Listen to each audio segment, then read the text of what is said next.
हाँ जी, good morning सबको। और कैसे हैं आप लोग? उम्मीद करती हूँ कि ठीक होंगे। तो आज मैं आप लोगों को अपनी इस वीडियो में बताऊंगी कि मलेरिया जो है वो किस तरह से फैलता है। तो उससे बचना भी बहुत ज़्यादा ज़रूरी है। तो चलिए शुरू करते हैं इस वीडियो को। तो सबसे पहले तो मैं आप लोगों को बताना चाहती हूँ कि वैसे तो तकरीबन सभी लोग जानते हैं कि मलेरिया क्या चीज़ है और मलेरिया कैसे फैलता है। जो मलेरिया है वो बहुत ही गंदे किस्म का फीवर है और ये अगर फीवर नहीं फैलता लेकिन इसका जो इन्फेक्शन है बहुत बुरी तरह से फैल जाता है। तो हमें इससे बचना बहुत ज़्यादा ज़रूरी है। और सबसे पहले तो मैं आप लोगों को ये बताना चाहती हूँ कि जो मलेरिया है वो किस तरह से होता है। तो ज़्यादातर लोगों को तो इसके बीच में थोड़ा बॉडी के ऊपर छोटे छोटे दाने भी होते हैं और इसके साथ थोड़ा चक्कर भी आने लग जाते हैं, सिर दर्द होता है और वॉमिट भी आती है। और जो फीवर होता है उसके बीच में जो चेहरा जो है वो एकदम से लाल पड़ जाता है। और इसमें पूरी बॉडी भी लाल होती है लेकिन जो हमारा चेहरा होता है वो बहुत ही ज़्यादा लाल हुआ होता है। तो क्योंकि इसी से पता चलता है कि वैसे तो लोग आँखों से भी देख लेते हैं, चेहरे को भी देखकर और पहचान लेते हैं कि इस आदमी को फीवर है, यानी कि बुखार है। तो लेकिन जो मलेरिया बुखार है इसके बीच में मैंने आपको निशानियां बताई हैं। और सबसे ज़्यादा तो जैसे कि अभी मौसम चल रहा है और इस मौसम के बीच में मच्छर बहुत ज़्यादा है। तो हमें मच्छर से बचना भी बहुत ज़्यादा ज़रूरी है। और इसी मौसम में ही मलेरिया बहुत ज़्यादा फैल रहा है। मैं अपने आसपास में भी देख रही हूँ कि लोगों को मलेरिया की ही ज़्यादा शिकायत है। तो इसी से मैंने सोचा कि क्यों ना एक वीडियो बना के और अपलोड करते हैं। तो अब ये जो मलेरिया है पूरी बॉडी जो गर्म हो जाती है और इसका मलेरिया का हमारी बॉडी के ऊपर बहुत ही ज़्यादा गहरा असर पड़ता है। और अगर ये मलेरिया बुखार एक हफ्ते के अंदर नहीं उतरता तो ये बुखार जो है वो बदल जाता है, यानी कि इसके बाद ये किसी और बीमारी का या किसी और बुखार का या फिर हमारे ब्लड में कोई नया वायरस पैदा हो जाता है, तो जिसकी वजह से इन्फेक्शन फैल जाता है।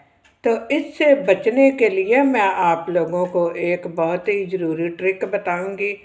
सबसे पहले तो आप जब भी काम पर जाते हैं तो आपने सबसे पहले ये देखना है कि आपके आसपास के एरिया में मच्छर है या नहीं। अगर वहाँ पर मच्छर है तो आप अपनी बॉडी पर नहाने के बाद मसाज ज़रूर करें। तेल ऑयलिंग ज़रूर होना चाहिए, क्योंकि अगर आपकी बॉडी के ऊपर तेल लगा हुआ होएगा तो मच्छर नहीं काट पाएगा। और इसी तरह से अगर आप रात के समय जब सोने लगते हैं तो रात के समय मच्छर ज़्यादा महसूस होता है। तो यानी कि जिस भी जगह पर आपको मच्छर ज़्यादा महसूस होता है तो आप हमेशा इस बात का ध्यान रखें कि आपको अपनी बॉडी पर मसाज लगाना और मसाज करना यानी कि तेल लगाना बहुत ही ज़्यादा ज़रूरी है।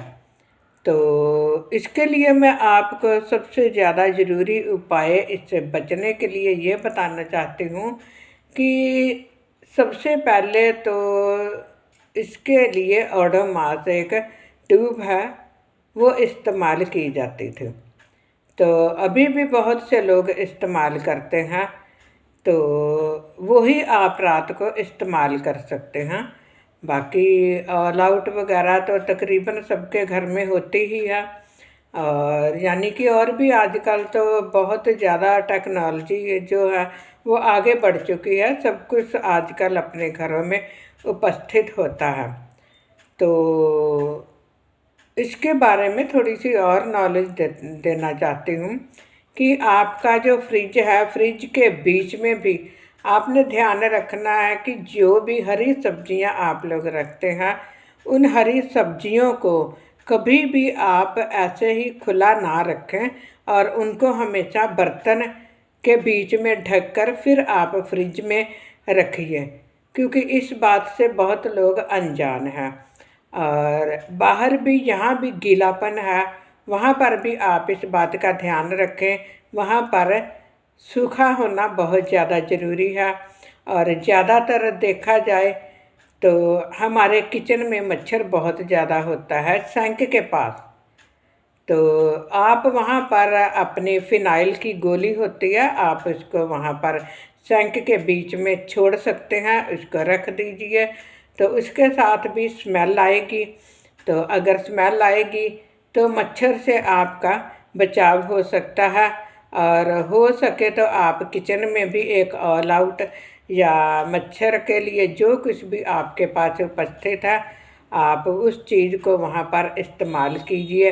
और किचन में आपकी हर एक जो चीज़ है उसको किसी भी प्रकार का गीलापन उसके बीच में नहीं होना चाहिए, और हर एक चीज़ सूखी हुई होनी चाहिए। अगर ड्राई है तो आपके किचन में भी बिल्कुल मच्छर नहीं होएगा, और किचन में धूप आने का बंदोबस्त बहुत ही बढ़िया से होना चाहिए। अगर किचन में बहुत अच्छी तरह से धूप आने का बंदोबस्त है तो आपके किचन में कभी भी मच्छर नहीं होएगा। तो या फिर आप अपने आप को बचाने के लिए जब भी आप किचन में काम करते हैं तो आपके पैरों पर, या बहुत से लोग हैं जो आजकल की घुटने से ऊपर की निक्कर होती है और घुटने से थोड़ा नीचे यानी कि टांगें जो होती हैं वो बिना कवर के होती हैं, तो उस जगह पर आप लोग तेल लगा के रख सकते हैं। तो जब आप तेल लगा के रखेंगे तो मच्छर अगर बैठेगा भी तो वो आपको काट नहीं पाएगा। तो इसलिए ध्यान रखें, बहुत ज़रूरी है। मलेरिया का बचाव बहुत ज़रूरी है। और सबसे जो लास्ट ऑप्शन तो आपके पास यही है कि आप डॉक्टर के पास जाइए और आप अपना टेस्ट करवाइए, और टेस्ट करने के बाद जो भी आप जो कुछ भी आपको डॉक्टर बताते हैं आप इसका ट्रीटमेंट कीजिए। और इसकी जो दवाई है वो 15 दिन तक आपको खानी पड़ेगी।